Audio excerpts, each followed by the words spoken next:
Welcome back to another episode of the Empowered Grief Journey podcast. I'm your host, Chris Mamonian. I'm the founder of the Empowered Grief Journey coaching and podcast platform.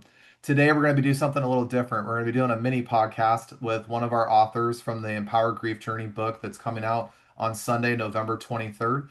The anthology is called The Empowered Grief Journey 23 Stories of Grief That Carved a New Path Forward. And here's a copy of the book so you guys can check that out.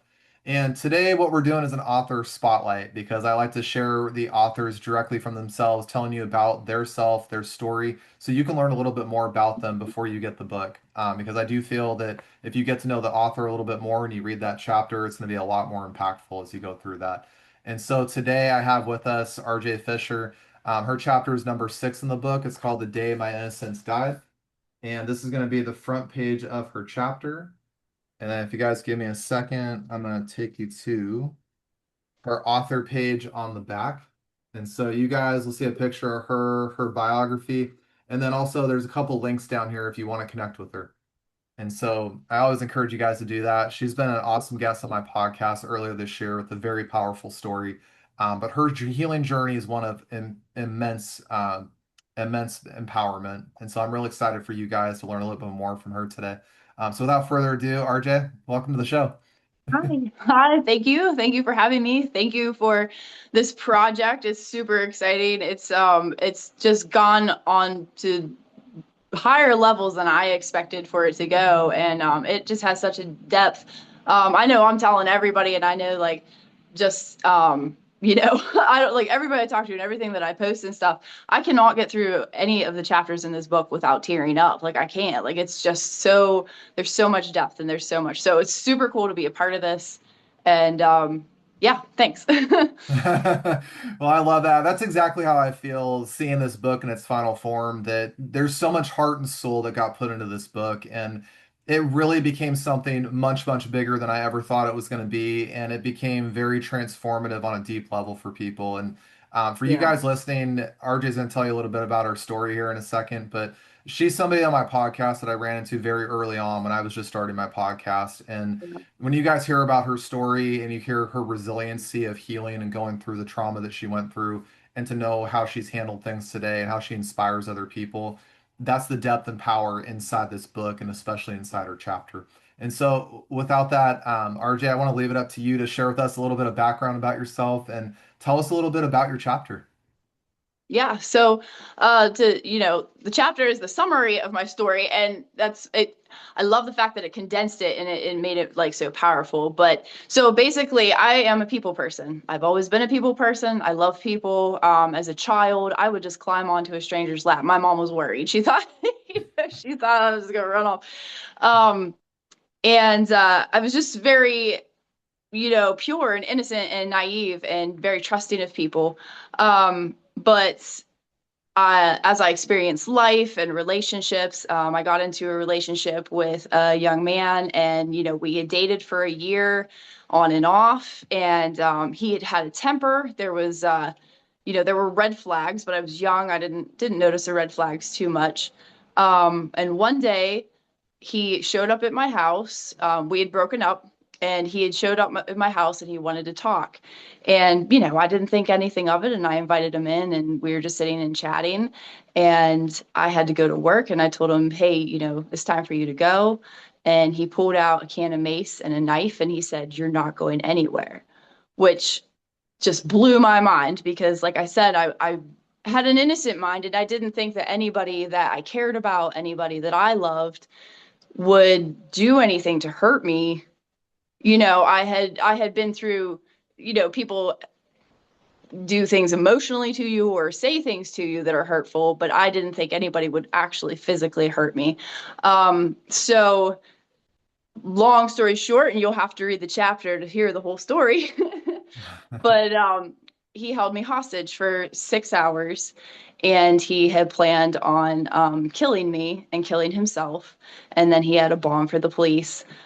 He was going to keep me there for 3 days. And it was supposed to be a murder suicide, like you hear about in the news. And I just remember thinking, like, how can this be me? Like, how, I'm not that person in the news. I'm not that girl. And yet here I was. I eventually was able to escape and get out and run across the street. And the police came, and eventually later that night, they caught him, and he went away. But what happened after that event was my world was just completely shattered. Like my safety, my brain itself was just so shook because I went into fight or flight mode that day and I got stuck there. And I just never came back from it. And, I had a hard time trusting people. I had a hard time sleeping. I had nightmares. I had panic attacks. I couldn't go to places that were new without, just freaking out because my mind would just shut down and freak out. And so I lived like this for years. And I became very shut off to people where before I had been just so free and easygoing and loving people, where I just backed off and shut off because I was scared. I was scared that somebody was going to hurt me because it was so unpredictable. To me, like I had no idea that was going to happen. And you don't think somebody would do that. And so it's just earth shattering.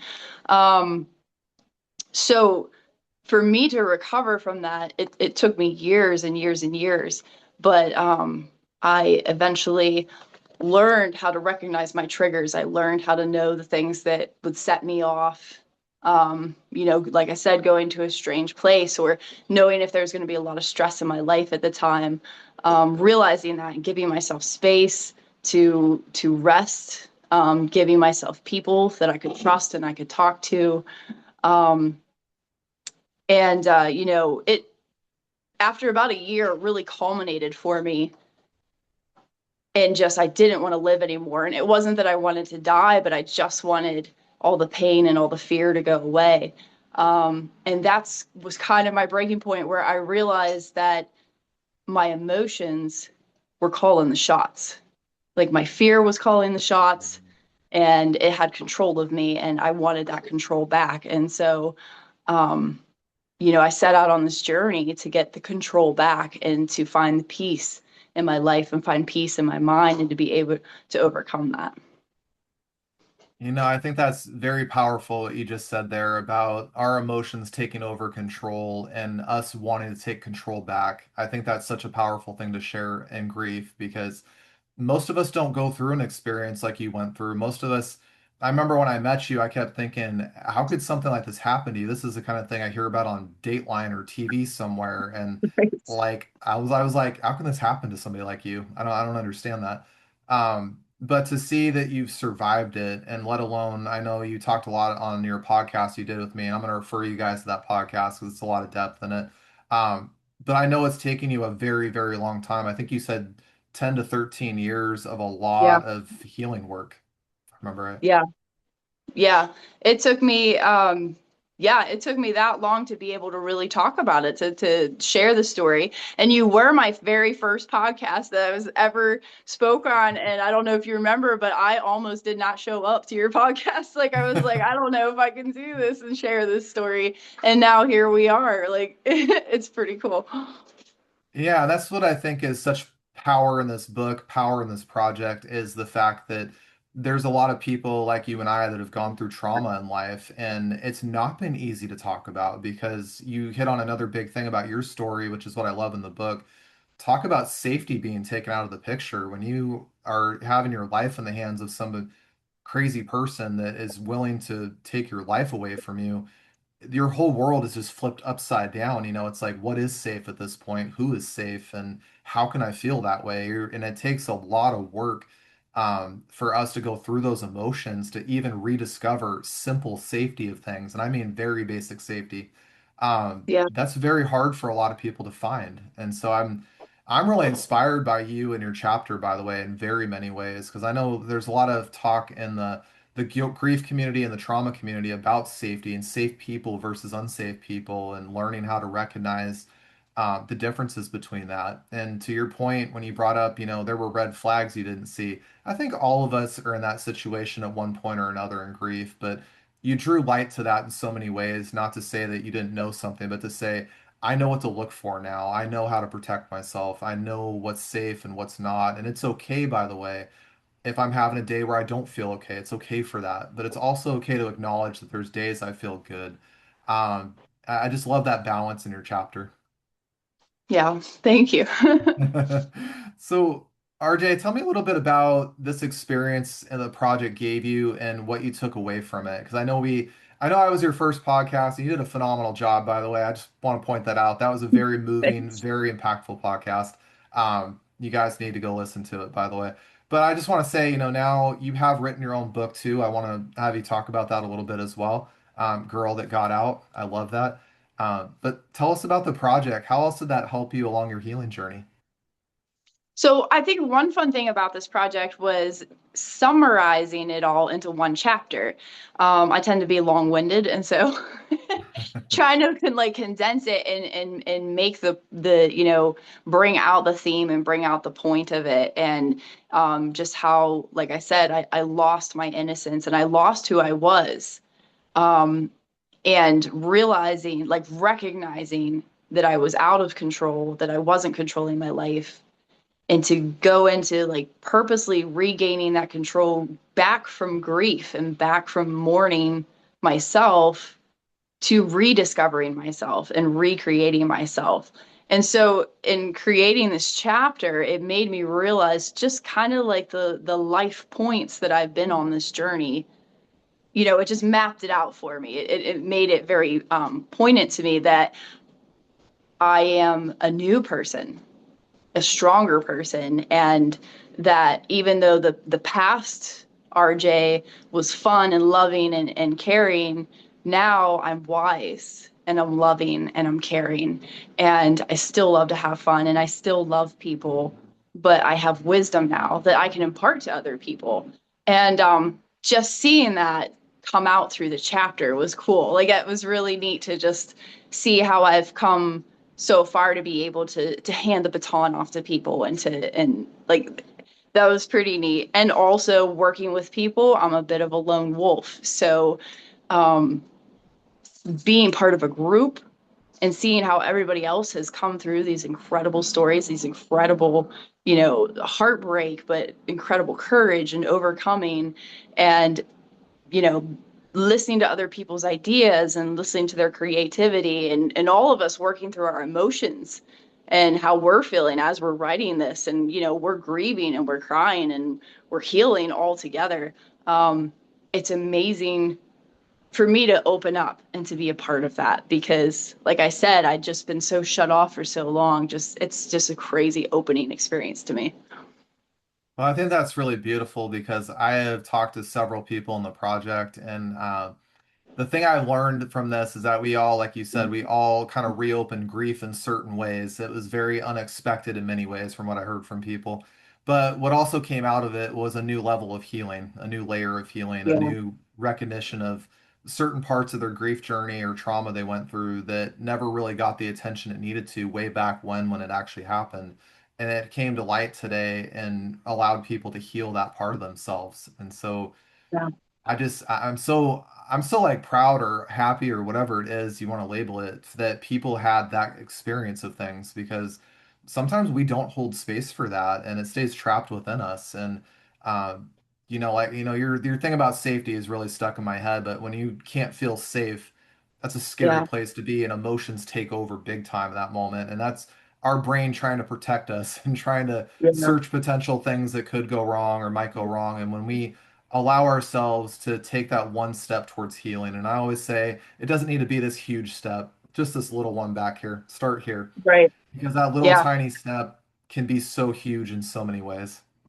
Yeah, just show up and share that story, like just when you need to share it, or when you need to talk to somebody, and just having the courage to take that step and just start the conversation.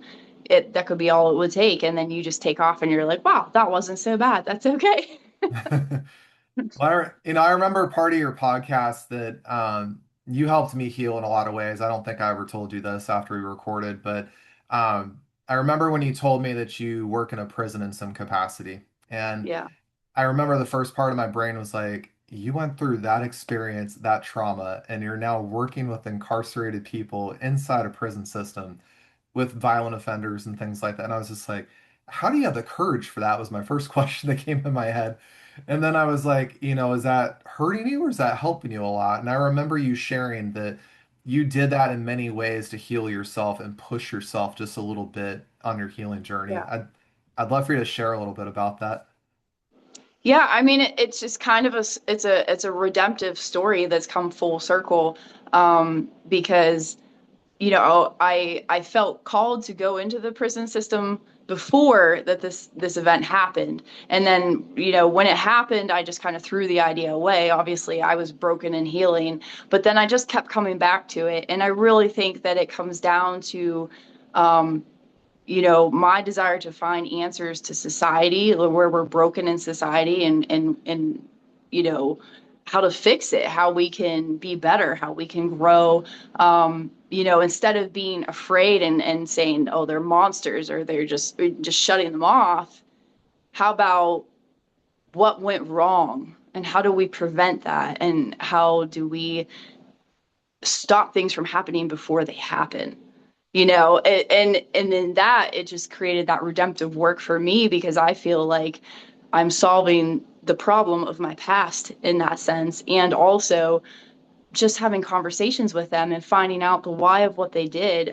That healed me a lot, for real, because it was almost just like sitting down and being like, why did you do this to me? Like, why did this happen? And it kind of gave me a lot of closure. And with any kind of grief, closure is huge. Because if you don't have that closure, you're just kind of left with that empty feeling, that empty cup. And so yeah, I feel like my prison work in a lot of ways was closure for me, but also a way to solve the problems. And this whole thing has just turned into a whole focus on family now, on just abuse in the family and healing in the family, and children and women and men that go through all these things. How do we fix this? How do we grow all of us together, instead of just throwing people away, or saying, this is, you're trash, or this is whatever? How do we fix the family unit and fix society in that respect? You hit a big topic there that comes up in grief a lot, which is that why question. And we always ask that question of why did this happen to me? Why did I have to Yeah. experience this? Why am I in this situation? And I'm in coaching world, I'm not a huge fan of why questions because it elicits blame on ourselves, but it's a very Yeah. normal human response to ask those questions. And I very much love that your work led you into the prison system and you asked that question. And I love how healing that was for you to be in what I consider a challenging environment. I don't work in a prison, but I've heard from people It's it's challenging. challenging. It's very Um, negative. It's a very negative environment. but for somebody like you that is so, you're just a very happy person that I've known you. You're a very smiley person, very open person. For you to be in that environment to go find those answers and find closure in that, I just see insurmountable strength and courage of a person of you. And to know that you're doing that work after the traumatic experience you went through that most of us don't ever go near in our life, that is just such a testament to healing through grief and healing through trauma and finding such a deeper meaning and purpose. I can't help but always say that it's even in the worst of these moments of trauma and grief, there's always a gift, a lesson, and a blessing. And I can't help but think that that's all happened for you for some reason, that you're on a bigger mission in life to go discover those whys, to go help correct those levels you said within the family system of why does this happen? How do we fix this? I think there's so much need for that and so much help that we could offer in society that would offer a safer community, safer family system. And we may not have as many incarcerated people, by the way, if we Yeah. didn't discard them, but held space to understand the whys and create solutions, as you said. Yeah, absolutely. So, RJ, I wanted to ask you my next question is how do you hope to help people with your story? Oh my gosh. With my story, with this whole entire book, it's healing. I just want people to heal. I want people to get down into the depths of their grief, their sorrow, whatever they're holding in there, whatever they've been fighting with, and to just hear it come out through somebody else's story and recognize it and be like, oh my gosh, that's me. Like, I went through this, or I understand that situation, and I thought nobody else knew what this was like. I want people to feel And you do, when you read this book, you feel this book. You feel the pain and you feel the grief, but you also hear the end of the story and you hear the sunrise. You hear, the next page. And so I really just hope for my story, for this whole book, that people that are in that dark place will read it and realize that there is tomorrow and that there is purpose and that life is crazy 100%. But there's just more chapters, there's more pages, there's more people, there's more stories, and it's beautiful. When it's all woven together, it ends up being beautiful. And like I said, when I share it with people, people that I've been telling about this book, every single one of them has been through something in this book. I have a friend that she lost a child, and I have another friend that just lost a parent, and just everybody can relate to the feeling and just the rawness that is held in this book. So that's just my hope, is that it will give people hope and it will give people encouragement that the morning is coming. That's beautifully said, RJ. And if I could, I'm gonna read you guys just a few last lines in her chapter because of what she just told you guys. Now wipe your eyes and listen. Your story is not over. You still have many beautiful things to see and beautiful souls to touch. Now you understand how amazing and wonderful life can be. Now every moment is going to be touched with meaning and depth. And now you join the ranks of those who have gone forged through the fire. We welcome you into this sacred circle of knowing. Come honor what we have lost with us. Their memory is a beacon of hope and light, a reminder of how precious life is. Build a legacy out of the ashes of your heartbreak. Who knows? Perhaps our grief will change the world forever. That Yeah, was a beautiful way to end your chapter, RJ.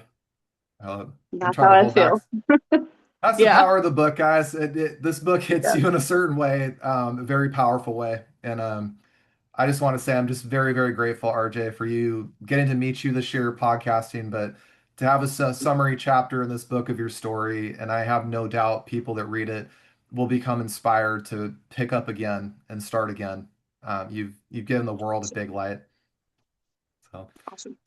So for you guys listening today, this is RJ's bio page, by the way. I just want to show you that. I read you guys the last bit of her chapter. I can't read the rest of it because I will break out and crying right now. But it's a beautiful, beautiful story. And I'm gonna wrap up this episode. RJ, where can people find you if they want to connect with you? So I have a website. It's www.girlthatgotout.com. Or you can find me on pretty much most of the social media platforms. I'm Facebook, Instagram, TikTok, YouTube. It's the girl that got, or it's just girl that got out. No the. um, but yeah, get on there and you can send me a message. You can send me an email. My email address is on the website, and yeah, just get a hold of me. Absolutely. And before we go too, you wrote a book, by the way. You want to tell us about that a little bit? It's the first half of the book is just the summary of the story. Well, it's not the summary, it's the full story if you want the gory details of it. And the second half is just 12 different points that I just kind of broke down for people to help them heal and get through trauma and be able to get over triggers and just all of that to, basically just sharing what I did to be able to be where I'm at today. And that's what I'm hoping for people. I'm just hoping that they can, find peace like I have, because it's amazing. I could not agree more with you on that. And if people want to find your book, where can they find it? They can find it on Amazon or they can find it at my website. Awesome. Well, guys, I will have all of RJ's links in the show notes. So when you get done listening to this episode, you guys can reach out and connect with her. I really recommend it. She's an awesome person that I have met this year and very, very talented in writing. But I think she offers a lot to help you guys through trauma in life because I think her experience gave her a wealth of information and wisdom as she shared today on how to navigate that. And I'm certain that when you read her chapter in the Empowered Grief Journey book that's coming out on Sunday, I'm very, very confident you guys are going to regain some confidence to take that next step in your healing journey. So, RJ, thanks so much for being on today. I'm really glad we got Yeah, to thank you. reconnect. And Yes. for listeners today, Tune into this episode, but go check out RJ's episode. You can go to the Empowered Grief Journey podcast on Apple and YouTube, and you guys can find her episode. I definitely recommend checking it out. She'll give you a lot of good tidbits in there to work through trauma. So until next time, I'll be doing another author spotlight here next week with some other authors in the book. But thank you for tuning in today for this short episode, and we'll be back with another one soon. Thanks.